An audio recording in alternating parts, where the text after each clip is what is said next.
नमस्कार,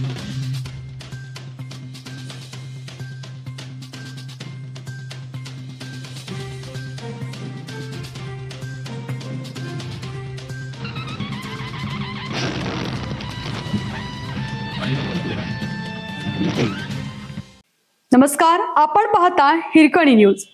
हिरकणी न्यूज प्रत्येक क्षण ताज्या घडामोडी आणि महत्त्वाच्या प्रत्येक बातमीसाठी नेहमी तत्पर. कृष्णा नदीसह शेरी नाल्यात फेकल्या मेलेल्या कोंबड्या. सांगलीकरांच्या आरोग्याशी खेळ. रात्री 10 ते 12 दरम्यान स्टिंग ऑपरेशन.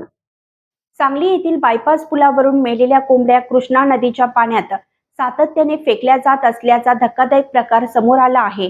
हा प्रकार रोज रात्री गुपचूप केला जात असल्याच्या संशयावरून काही पर्यावरण कार्यकर्त्यांनी रात्री 10 ते 12 या वेळेत स्टिंग ऑपरेशन राबवलं आहे.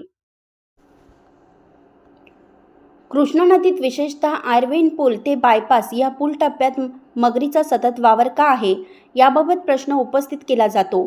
त्याचा बारकाईने अभ्यास केलेल्या डॉक्टर अनिरुद्ध पाटील या पर्यावरण अभ्यासकाने ही गोष्ट भाजप नेते पृथ्वीराज पाटील यांच्या कानावर घातली.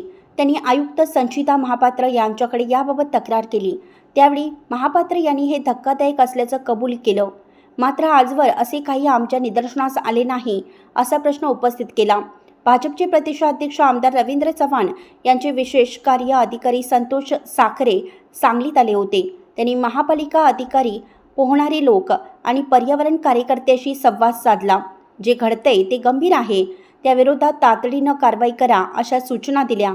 सांगलीकरांच्या आरोग्याशी खेळ होतोय, कुणी गय करू नका अशी मागणी पृथ्वीराज पाटील यांनी केली.